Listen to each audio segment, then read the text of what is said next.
বিরোধীদের চোখে চোখ রেখে তিনি কথা বলেন। সাম্প্রদায়িক দাঙ্গার চেষ্টা হলে তিনি ধর্মনিরপেক্ষতার সওয়ালে নেতৃত্ব দেন। অবশেষে তিনি তার কর্মের সুবিচার পেলেন। সম্প্রতি হাওড়ার ডোমজুড় ব্লকের সংখ্যালঘু সেলের সভাপতি নির্বাচিত হয়েছেন তিনি, অর্থাৎ সাহেব খান। আর তারপরে তিনি নেমে পড়লেন ময়দানে।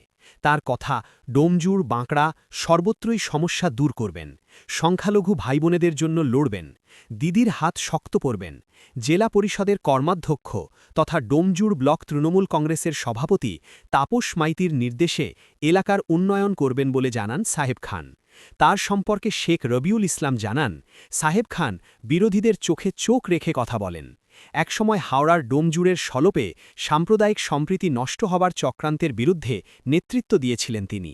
তারা মাদার, যুব, মহিলা তৃণমূল কংগ্রেসের সমস্ত সংগঠনকে সঙ্গে নিয়ে সাহেব খানের নেতৃত্বে বিরোধীদের চক্রান্তের বিরুদ্ধে ও মানুষের উন্নয়নে লড়াই করবেন বলে তিনি জানান। আপনারা দেখছেন অনলাইন ভারত নিউজ। ডোমজুড় কেন্দ্র তৃণমূল কংগ্রেসের সভাপতি তাপস মাইতি জিন্দাবাদ। ডোমজুড় কেন্দ্র তৃণমূল সংখ্যালঘু সেলের সভাপতি সাহেব খান জিন্দাবাদ। মমতা ব্যানার্জি জিন্দাবাদ। অভিষেক ব্যানার্জি জিন্দাবাদ। সাহেব খান এগিয়ে চলো, আমরা তোমার সাথে আছি। সাহেব খান সবাইকে নিয়ে এগিয়ে চলো, আমরা তোমার সাথে আছি। তাপস মাইতির নেতৃত্বে ডোমজুড়ের সমস্ত তৃণমূল কংগ্রেস এক হও। তৃণমূল কংগ্রেস জিন্দাবাদ। মমতা ব্যানার্জি জিন্দাবাদ। অভিষেক ব্যানার্জি জিন্দাবাদ। জয় বাংলা, জয় বাংলা। মমতা ব্যানার্জি জিন্দাবাদ। অভিষেক ব্যানার্জি জিন্দাবাদ। তৃণমূল কংগ্রেস জিন্দাবাদ। মমতা ব্যানার্জি তুমি লড়াই করো, আমরা তোমার সাথে আছি। দিদি তুমি লড়াই করো, আমরা তোমার সাথে আছি। অভিষেক তুমি লড়াই করো, আমরা তোমার সাথে আছি। দিদি তুমি দেশ বাঁচাও, আমরা তোমার সাথে আছি। দিদি তুমি রক্ষা করো, আমরা তোমার সাথে আছি। দিদি তুমি লড়াই করো, আমরা তোমার সাথে আছি। দিদি তুমি বাংলা রক্ষা করো, আমরা তোমার সাথে আছি। বন্দে মাতরম।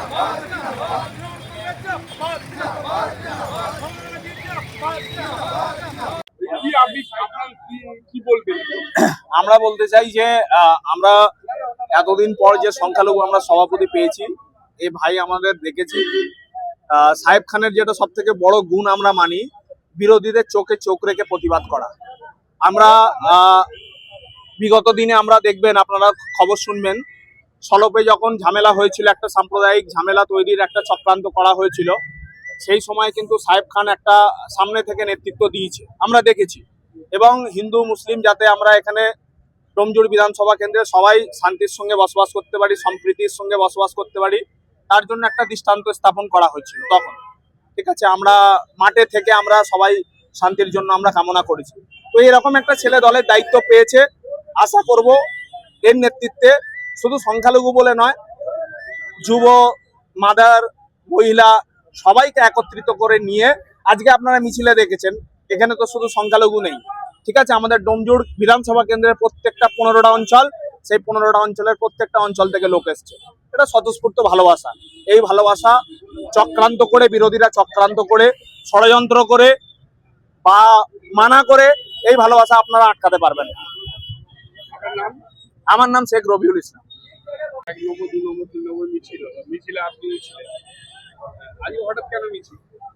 আমি পরশুদিন দায়িত্ব পাই সংখ্যালঘু সভাপতি ডোমজুড়ে। আমাকে দল নির্দেশ দিয়েছে একটা মিছিল করার জন্য, উপর নেতৃত্ব আমি করেছি। এই স্যারের বিরুদ্ধে এই মিছিলটা করেছি।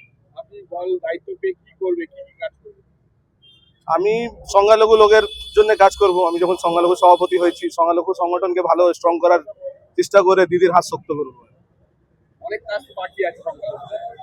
করবো ইনশাল্লাহ, যেটা আমি পারবো, যেটা হয়নি দেখবো আমি কিভাবে হয়নি। আমার সব লোকজন আছে, আমরা নিয়ে করার চেষ্টা করি। ড্রেন ফ্রেন হয়নি, আমরা করবো ইনশাআল্লাহ। তাপস মাইতি আমাদের জেলা পরিষদের কর্মদক্ষ, ওনার নেতৃত্বে কাজ হবে, কাজ করব। উনি কাজের মানুষ। আমি অনেকটাই খুশি যখন দল আমাকে দিয়েছে। আমি দলের জন্য কাজ করতে চাই। কর্মীদের বার্তা দেবো যে এই দলটাকে আরো শক্ত করার জন্য সব পাশে থাকুক, দলের জন্য করুক, সব আমরা সবাই মিলেই খাটবো। আমিও এক কর্মী। আমার নাম ইবাদত খান। আমি সাহেব নামে পরিচয় আমার। আমি সংখ্যালঘু সভাপতি ডোমজুরের।